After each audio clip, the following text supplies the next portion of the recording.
Hello students, कैसे हो आप सभी। आज हम करेंगे 4th चैप्टर के 4.1 से रिलेटेड सारे एग्जाम्पल। ठीक है, क्योंकि एग्जाम्पल कराने का मेन पर्पज़ ये है कि एग्जाम्पल जो होते हैं वो आपके क्वेश्चन पेपर में ज़रूर आते हैं। ठीक है, मुझे पता है कि आप एग्जाम्पल जो है वो बुक के अंदर से भी कर सकते हो, लेकिन थोड़ा सा कई बार क्या होता है हम किसी चीज़ में समझ नहीं पाते।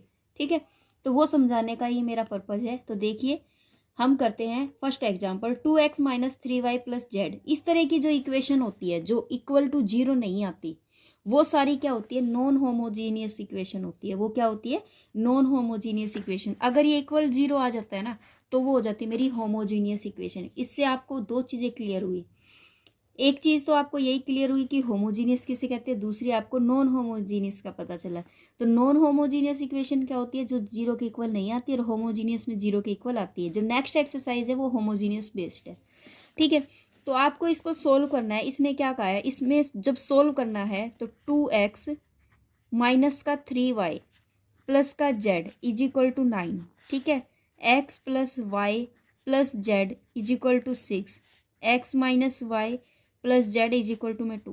ठीक है, इसमें सोल्व करना है और आपको बताना है कि ये कितने सॉल्यूशन रहता है, यूनिक सॉल्यूशन रखता है या मैनी सॉल्यूशन रखता है या फिर नो सॉल्यूशन रखता है। ठीक है, आपको ये तीनों चीज़ें इसके अंदर बतानी है। तो मैंने आपको एक तरीका बताया था कि आपको क्या करना है कि जब भी आपको ऐसा करना हो तो हम क्या करेंगे, जैसे कि मान लीजिए रैंक ऑफ ए। ठीक है, अब आप पूछोगे कि ए क्या होती है। ए बेटा आपकी कोई मैट्रिक्स है। ठीक है, और rank of अयुगमेंटेड A augmented B. ठीक है, ए अयुगमेंटेड बी, अगर इन दोनों की रैंक बराबर नहीं आती तो नो सॉल्यूशन। तो क्या लिखोगे आप, नो सॉल्यूशन। और नो सॉल्यूशन के साथ साथ इनकंसिस्टेंट भी होगा ये, नो सॉल्यूशन और साथ में क्या होगा, इनकंसिस्टेंट। क्या होगा, इनकंसिस्टेंट। ठीक है बेटा, अब देखो पहले मैं आपको ये बता देती हूँ कि होती क्या है ए क्या है आपके पास 2। अब तक वैसे तो आपको पता चल गया होगा क्योंकि आपने बहुत सारी एक्सरसाइज की कि मैट्रिक्स कैसे निकलती है। इनके जो कोफिशिएंट होते हैं ना वो लिखने होते हैं हमें। ये मेरी आ गई ए मैट्रिक्स, ये क्या आ गई मेरी ए मैट्रिक्स। और यहाँ पर आपका एक्स जो है वो क्या है, एक्स वाई जेड। और बी क्या है यहाँ पर 9 6 और 2। इसको हमें किस फॉर्म में लिखना होता है, A X is equal to में बी की फॉर्म में। Here A is this and B is this. ठीक है, अगर रैंक ऑफ दिस, इसकी जो रैंक है अगर वो बराबर नहीं आती है rank of A augmented B के, तो वो क्या है, नो सॉल्यूशन है। ठीक है, और अगर rank of A is equal to में rank of A augmented B है, इक्वल है, और साथ में एन के इक्वल है। एन क्या है यहाँ पर, number of rose and column. तो यहाँ पर number of rose and column क्या है, 3 इंटू 3 की है, तो एन इज इक्वल टू में क्या होगा 3। तो इसकी रैंक भी 3 आए और इसकी रैंक भी 3 आए और ये 3 है ही। अगर ये तीनों बराबर आते हैं तो कंसिस्टेंट है, कंसिस्टेंट है। तब इसके पास, ये कंसिस्टेंट तो है ही, तब इसके पास सिर्फ एक रास्ता है एन के पास जाने का। क्या रास्ता है, एन के पास जाने का। इट मीन्स यूनिक सॉल्यूशन है। कौन सा सॉल्यूशन है, यूनिक सॉल्यूशन है। ठीक है, उसके बाद अगर मान लीजिए आपकी rank of A is equal to में rank of A augmented B है, लेकिन वो इसके इक्वल नहीं है, इससे लेस है। लेस है तो इसके पास बहुत सारे रास्ते हैं माइनस में जाने के, बहुत सारे। तो आप क्या कहोगे, कंसिस्टेंट तो है, यहाँ इक्वल आ गया, कंसिस्टेंट तो है ये, but have many solution, but have many solution. इसके पास बहुत सारे सॉल्यूशन है। ये 1 के पास भी जा सकता है, -1 के पास भी जा सकता है, बहुत सारे रास्ते हैं इसके पास। सिर्फ ये लर्न करने का एक तरीका है। ठीक है, अब देखिए, अब आपको इस क्वेश्चन को कैसे सोल्व करना है। आपको ये बताना है कि ये यूनिक सॉल्यूशन है या मैनी सॉल्यूशन है या कोई सॉल्यूशन नहीं है, ये हमें निकाल के दिखाना है। ठीक है, तो देखो हम ये कैसे करेंगे। आपको ए इज इक्वल टू में दे दिया है, ए इज इक्वल टू में आपके पास है, ए कोई मैट्रिक्स है, वो क्या 2 - 3 1। ठीक है, और 1 1 1 1 -1 1। ठीक है, आपका x जो है वो क्या गिवन है आपको, x y z। और b क्या गिवन है आपको 9 6 2। ठीक है, आपको अयुगमेंटेड निकालना है इसके अंदर। ठीक है, अयुगमेंटेड निकालने से ही आपका पूरा क्वेश्चन सोल्व हो जाता है। कैसे, देखिए, आपको अलग से ए का रैंक निकालने की जरूरत नहीं है। पहले आप इसको इस फॉर्म में लिखिए। यहाँ पर ए है तो ए वाली मैट्रिक्स लिख दीजिए 1 1 1 1 1 माइनस 1 1। ठीक है, यहाँ पर अयुगमेंटेड लगा दीजिए आप, इसका मतलब ही अयुगमेंटेड होता है 9 6 2। ठीक है बेटा, अब देखिए, अब आपको इसके ऊपर क्या करना है, ऑपरेशन अप्लाई करना है। और एक बात याद रखिए, हमेशा इसके ऊपर रो ही ऑपरेशन लगाइए। ठीक है, रो ऑपरेशन जब आप इसके ऊपर लगाते हो तो इसमें भी चेंज आएगा, जब इस पे रो ऑपरेशन अप्लाई करते हो तो इसमें भी चेंज आएगा। ठीक है, और जब कॉलम आप इस पे लगाते हो तो उसमें कोई बदलाव नहीं आएगा, हमें इसके ऊपर रो ही ऑपरेशन लगाकर इसे सोल्व करना है। ठीक है, कैसे करेंगे, देखो मैंने बताया है कि जब भी आप पहले आपने रैंक का चैप्टर किया है, जब भी आप रैंक निकालते थे तो क्या करते थे कि जितनी जीरो अगर होती है लास्ट वाले में, हमेशा ये चीज़ याद रखो कि जब आप रो इक्लियन आपने किया था, रो इक्लियन जो फॉर्म की थी उसमें क्या होता था कि ज़्यादा से ज़्यादा आप नीचे जीरो लेके आओ, नीचे क्या लेके आओ, जीरो लेके आओ। अगर आपकी इस पूरी टर्म में जीरो आ जाती है तो इसकी रैंक क्या हो जाएगी, 2, क्योंकि 2 वाले में नॉन जीरो एलिमेंट बचे है तो 2 बच जाती है। अगर आपकी ये दोनों जीरो हो जाती है तो रैंक आपकी कितनी बच जाती है, 1। एक तो ये तरीका था आपका रैंक निकालने का। दूसरा तरीका था कि अगर आप डिटर्मिनेंट निकालते हो, डिटर्मिनेंट निकाल के अगर वो जीरो के बराबर आ जाता है तब उसकी रैंक उससे छोटी लेनी है, तब उससे रैंक उसकी क्या लेनी है, छोटी लेनी है। मान लीजिए आपकी ये 3 वाली रैंक है, ये इसका जो डिटर्मिनेंट है वो जीरो के बराबर आ गया, तब आपको रैंक जो है वो क्या लेनी है, 2 लेनी है। क्यों, क्योंकि 3 पर तो आपका जीरो आया है, तो आपको रैंक क्या लेके चलनी है, उससे कम वाली 2 वाली लेके चलनी है। ठीक है, ये तो हमारा सोल्व कब कर सकते हैं, जब हमारे पास सिर्फ ये वाली मैट्रिक्स होती, ये वाली नहीं होती। लेकिन अगर अयुगमेंटेड दे दिया तो आपको इसके अंदर रो इक्लियन फॉर्म लगानी ही पड़ेगी। ठीक है, क्यों लगानी है, ताकि आप इसको number of zero more to more show कर सको। ठीक है, होगा क्लियर। और अगर किसी को रो इक्लियन फॉर्म का नहीं पता तो आप मुझे कमेंट कर दीजिए, मैं आपको उसका बेसिक करवा दूंगी। ठीक है, तो देखिए आप क्या कर, अब हमें हमारा रो इक्लियन फॉर्म के अंदर है ना, पहला स्टेप जो होता था, फर्स्ट स्टेप, थोड़ा बहुत मैं इसमें भी बताती जाऊंगी आपको। फर्स्ट स्टेप जो होता है ना रो इक्लियन फॉर्म के अंदर, रो इक्लियन फॉर्म, इसके अंदर क्या होता है कि आपको जो जीरो बनानी है वो नीचे से स्टार्ट करनी है, ऊपर कहीं जीरो नहीं बनानी। पहले आप जीरो जो है वो नीचे वाली लाइन में बनाना शुरू करो। ठीक है, और जीरो आपको इस तरीके से बनानी है कि आपकी नीचे वाली में जीरो, मान लो अगर नीचे वाली में चारों जीरो है तो ऊपर वाली में 3 जीरो हो, फिर उससे ऊपर वाली में 2 जीरो हो, उससे ऊपर वाली में 1 जीरो, मतलब कि आपका जो क्रम है ना जीरो का वो घटता रहे। ठीक है, लेकिन ये बात हमेशा याद रखना, आपको सबसे पहले नीचे जीरो लेके आनी है। ठीक है, और दूसरा जो काम है वो क्या है कि यहाँ पर आपका जीरो नहीं आना चाहिए, यहाँ पर 1 आना चाहिए, या 2 नहीं आना, कोई भी नंबर ना आए, जीरो भी ना आए, कोई नंबर भी ना आए, सिर्फ 1 आना चाहिए पहले नंबर पर, ये काम होना चाहिए। ठीक है, तो देखो हम हमारा क्वेश्चन कैसे करते हैं। अब मेरे पास तो यहाँ पर क्या है, 2 है, यहाँ क्या है 2, मुझे चाहिए 1, तो मैं क्यों ना इसको और इसको चेंज कर दूँ, मतलब इसको उसकी जगह लिख दूँ, इसको उसकी जगह पर लिख दूँ। क्लियर है, तो मैंने क्या किया कि R1 को किसके अंदर चेंज कर दिया, R3 के अंदर। ठीक है, तो मैंने R1 वाली तो ऊपर लिख दी, नीचे लिख दी, और R3 वाली ऊपर, तो 1 माइनस 1 1 1 1 1 2 माइनस का 3 1। यहाँ ये इसके अकॉर्डिंग ये भी चेंज हो जाएगा क्योंकि हम पूरा अयुगमेंटेड कर रहे हैं, तो 2 6 9। क्लियर है मेरी बात, क्यों, क्योंकि मुझे यहाँ 1 चाहिए था।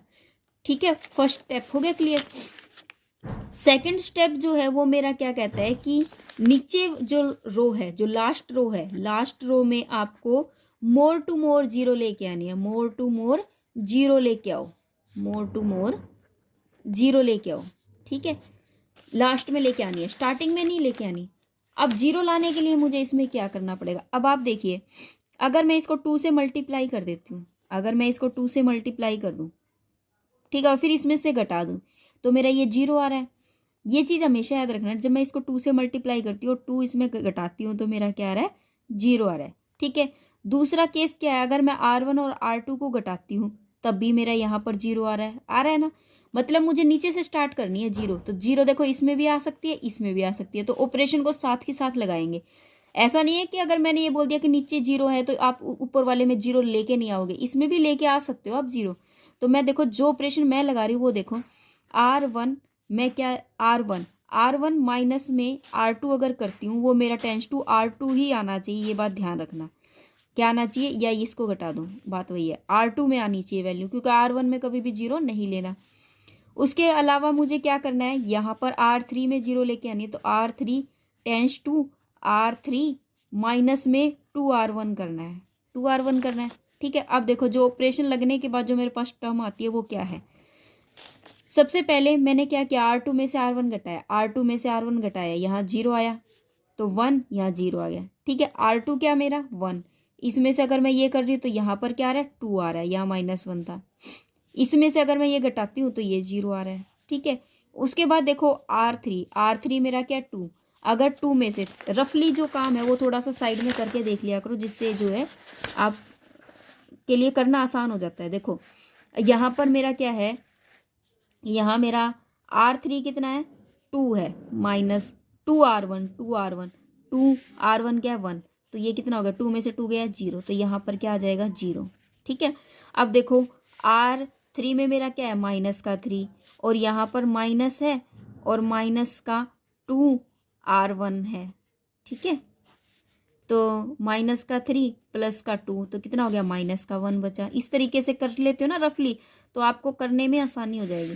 R3 क्या है 1, माइनस का 2R1, तो माइनस का ये 1 हो गया, तो यहाँ माइनस का 1 आ गया। ठीक है, हो गया, इजी से सॉल्व हो गया। इसी तरीके से यही आपको इसके अंदर लगाना है। सबसे पहले मैंने क्या किया था, R2 में से R1 घटाया था, तो यहाँ क्या आया 4 आया, तो ये अयुग्मेंटेड जरूर लगाना है आपको, साथ में क्या लगाना है, अयुग्मेंटेड जरूर लगाना है। तो यहाँ पर क्या आया 4, यहाँ 2, यहाँ 4। उसके बाद क्या करना है, R3 क्या है मेरा, R3 है 9, माइनस में 2R1 कितना है 2, तो 2 2 जा 4, 9 में से 4 गया 5, यहाँ 5 आएगा। क्लियर है। ठीक है, ये मैट्रिक्स है। उसके बाद देखो क्या दे रखा है,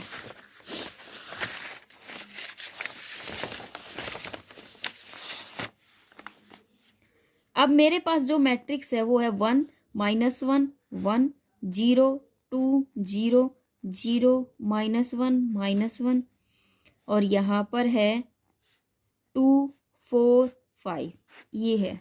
ठीक है, अब देखो क्या करना है, अब हमारे पास ये आया, अब मुझे नीचे वाली रो में 0 लेके आनी। अब मैं यहाँ पर एक 0, यहाँ 0 कैसे ला सकती हूँ, देखो अगर मैं इसको 1/2 कर दूं और इसमें से घटा दूं तो मेरी 0 आ जाएगी ना। ठीक है, 0 आ जाएगी। तो ऐसे ही करते हैं हम, क्या करेंगे हम, R3 टेंस टू R3, ठीक है, R3 प्लस 2R2, नहीं 1/2 करना है ना, तभी तो ये कट होगा। अब देखो मैंने इसके अकॉर्डिंग कैसे लगाया, R3 क्या है मेरा -1 है, प्लस अब ये 2 था तो 2/1/2 कर दिया तो 1 हो गया, तो -1 + 1 क्या आ गया 0, तो R3 की वैल्यू क्या हो जाएगी 0 आ जाएगी। और इन पर कोई इफेक्ट पड़ेगा नहीं क्योंकि यहाँ पर ऑलरेडी 0 है, तो ये तो एज इट इज रहेगा। ठीक है, तो ये सिर्फ 1 -1 1 0 2 0 0 0 -1 अयुग्मेंटेड। उसके बाद यही ऑपरेशन इस पर लगाना है, R3 क्या है मेरा 5, ठीक है, प्लस यहाँ क्या है 4/2, ठीक है, 2 2 जा 4, ये कितना आ गया 7, तो यहाँ पर 2 4 और ये क्या आया 7। ठीक है, ये मेरी मैट्रिक्स अप्लाई हो गई। क्लियर है। अब देखो अगर मेरा इसके अंदर कोई चेंज आ सकता है लेकिन यहाँ कोई चेंज नहीं आ सकता, क्यों, क्योंकि अगर मैं इसमें से इसको घटाती हूँ, अगर मैं इसको इसमें से घटाती हूँ तो यहाँ पर भी वही ऑब्जेक्ट आ जाएगा, वही चीज़ क्रिएट हो जाएगी। अगर मैं इसको इसमें जोड़ती हूँ तो ये वाली चीज़ यहाँ आ जाएगी, ये वाली चीज़ यहाँ आ जाएगी, फिर मेरी तो कोई बात बनी नहीं ना। ठीक है, तो हमारा जो क्वेश्चन है वो सोल्व नहीं होगा। ठीक है, तो इसका मतलब क्या है कि और कोई 0 इसके अंदर आ नहीं सकती। ठीक है, आपको खुद को आइडिया लग जाएगा देखने से कि अब इसके अंदर कोई और 0 बन ही नहीं सकती, क्योंकि अगर आप इसमें इसको जोड़ते हो तो ये वाली चीज़ फिर से यहाँ आ जाएगी, ये वाली चीज़ फिर से यहाँ आ जाएगी, तो ये पूरी रो जो है वो 0 नहीं बन रही है। अगर ये पूरी रो 0 नहीं बनती है तो नॉन जीरो रो कितनी है इसके अंदर, ये भी नॉन जीरो, ये भी नॉन जीरो, ये नॉन जीरो, जितनी नॉन जीरो रोज होंगी उतने ही रैंक उसकी शो करेगी। तो यहाँ पर नॉन जीरो रो कितनी है, non zero row is equal to में 3, आपको लिखना है number of non zero row is equal to में 3। जितनी नंबर ऑफ रो 0 होगी तो इट मीन्स क्या है, उसकी रैंक जो है ए अयुगमेंटेड बी की वो भी क्या होगी, 3 होगी। नॉन जीरो रो का मतलब है वही उसकी रैंक है, ठीक है। अगर इसकी रैंक 3 है तो देखो आप ए वाली मैट्रिक्स ये वाली थी ना, ए अयुगमेंटेड बी था, तो ए वाली में भी कहीं पर भी जीरो नहीं आया। अगर मैं इसको भूल जाऊं एक बार मैंने इसको ढक दिया, ठीक है, इसको ढक दिया, तो इस वाले में देखो बेटा, इस वाले में क्या है, नंबर ऑफ नॉन जीरो आ रही है ना, नंबर ऑफ नॉन जीरो है सारी, कोई भी जीरो वाली नहीं है, तो इसकी रैंक भी क्या हो जाएगी आपकी, 3 हो जाएगी। आगे इसकी रैंक भी क्या हो जाएगी, 3।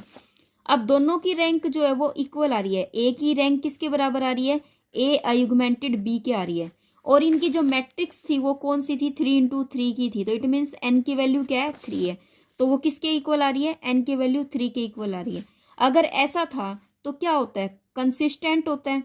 कंसिस्टेंट होने के साथ साथ इट हैव यूनिक सॉल्यूशन। ये कौन सा सॉल्यूशन रखता है, यूनिक सॉल्यूशन। ऐसा क्यों, क्योंकि इसके पास कोई इलाज नहीं है, सिर्फ ये इसी के पास जाएगा और कहीं जाएगा ही नहीं, ठीक है। तो इसका अपना कोई सॉल्यूशन है, यूनिक सॉल्यूशन हम बोलेंगे जिसे, ठीक है। हो गया क्लियर। उसके बाद देखो, अब देखो, अब आपके पास मैट्रिक्स ये थी, तो यहाँ पर सॉल्यूशन देखो कैसे बनेगा, x - y + z = 2 हो गया, ठीक है। तो देखो x - y + z = 2। दूसरे में क्या है कि 2y = 4, और तीसरे में क्या है माइनस का z = 7। ये मेरे पास क्या है, सॉल्यूशन। z की वैल्यू ये आई है, y की वैल्यू आई है, तो हम यहाँ रख देंगे तो x की वैल्यू निकल जाएगी। देखो x - y + z = 2, 2 नीचे आ जाएगा, 2 की वैल्यू, y = 2, तो x माइनस में 2 प्लस z की जगह पर माइनस का 7 = 2, तो x माइनस का 9 = 2, तो x = 2 + 9 = 11, तो x की वैल्यू कितनी हो जाएगी, 11 हो जाएगी, और z की वैल्यू माइनस का 7 और y की वैल्यू 2। ये आपकी वैल्यू आ गई। क्लियर है, ठीक है।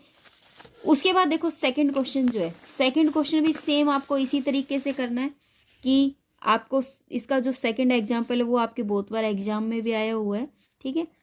2y + w, यहाँ है 2x + 3y माइनस का z माइनस का 2w = 5, 2। उसके बाद है 4x + 5y + 3z = 7, ठीक है। ये दे रखा है। पहले मुझे इसकी मैट्रिक्स फॉर्म लिखनी है। मैट्रिक्स फॉर्म में क्या है, कोफिशिएंट यहाँ लिखेंगे 1 2 1 2 3 -1 माइनस का 2 4 5 3, ठीक है, और ये 0। x y z और w यहाँ पर आएगा 5 2 7, ठीक है। क्लियर है। उसके बाद देखो ये किसकी फॉर्म बन गई, ax = b की फॉर्म बन गई। अब मुझे इसके ऊपर क्या अप्लाई करना है, ऑपरेशन अप्लाई करना है। कौन सा ऑपरेशन अप्लाई करना है, रो इक्लियन ऑपरेशन, ठीक है। तो देखो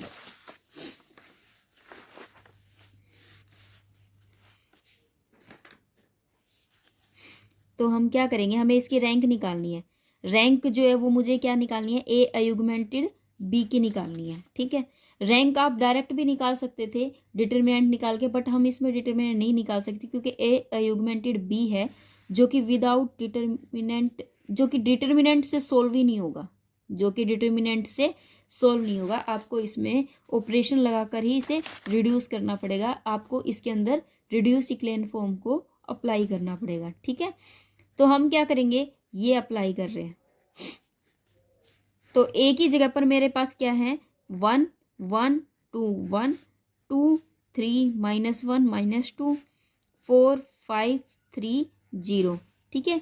यहाँ पर ये है आपके पास 5 2 7। अब देखो मेरा फर्स्ट स्टेप क्या कहता था रो इक्लेन में कि यहाँ पर 1 आना चाहिए, वो 1 है, ठीक है। सेकंड स्टेप में हम क्या बात करते थे कि जो 0 है वो नीचे से स्टार्ट होनी चाहिए, नीचे 0 आनी चाहिए लगभग, जितनी मोर टू मोर 0 नीचे आए, उससे फिर एक कम ऊपर आए, फिर उससे एक कम उससे ऊपर आए, फिर उससे एक कम ऊपर आए, ऐसे आए, मतलब कि डिक्रीज होती जाए। तो पहले मुझे यहाँ 0 लाने के लिए क्या करना पड़ेगा, आप खुद देखिए। अगर मैं इसमें 4 ऐड कर देती हूँ, 4 मल्टीप्लाई करके इसमें से घटा दूँ तो यहाँ 0 आ जाएगी, यहाँ क्या आ जाएगी, 0 आ जाएगी। इसी तरीके से अगर मैं इसमें 2 करके और 2 में से इसको घटा दूँ तो भी 0 आ जाएगी, ठीक है। अब कुछ भी मुश्किल नहीं है, मेन टू मेन मैंने आपको बता दिया कि नीचे जीरो लेके आनी है। आपको कैसे लेके आनी है वो आपको खुद सोचना है, और निकल भी जल्दी जल्दी जाएगा। आपको करने से ही, प्रैक्टिस करने से आपको ऐसा लगेगा नहीं, यू कैन डू इजीली। ठीक है, तो देखो कैसे करेंगे। मैंने ऑपरेशन क्या लगाया, मैंने लगाया कि R3 जो है वो मेरा किसके बराबर है, R3 माइनस में 4R1। ठीक है, दूसरे में मैंने क्या लगाया कि R2 tense to R2 minus 2R1। ठीक है, अब देखो मेरा ऑपरेशन मैंने जो लगाया वो कैसे इजीली, ये पहले वाला तो कोई चेंज नहीं है, पहले वाले में वही।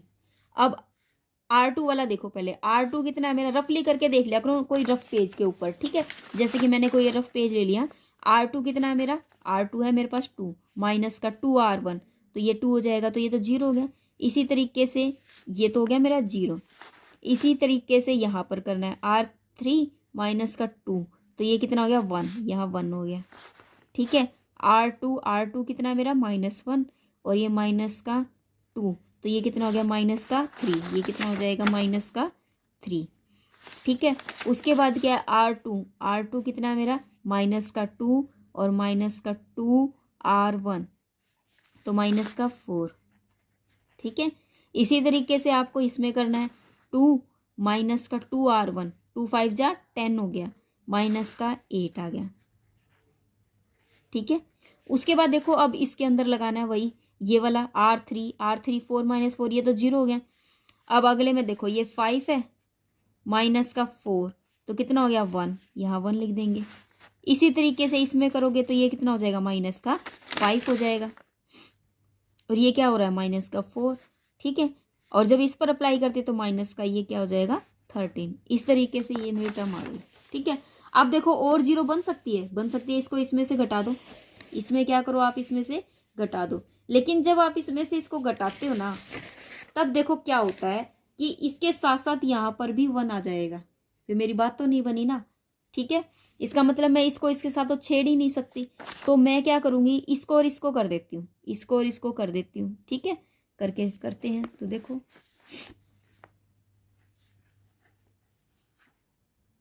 यहाँ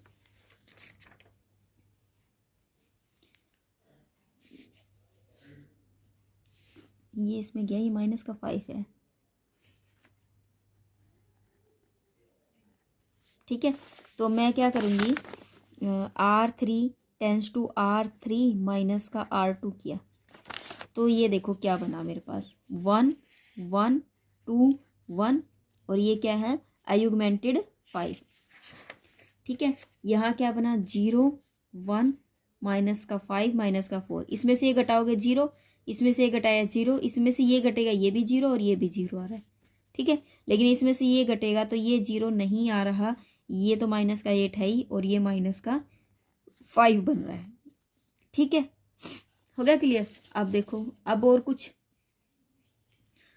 कर सकते हैं अब इसमें हम,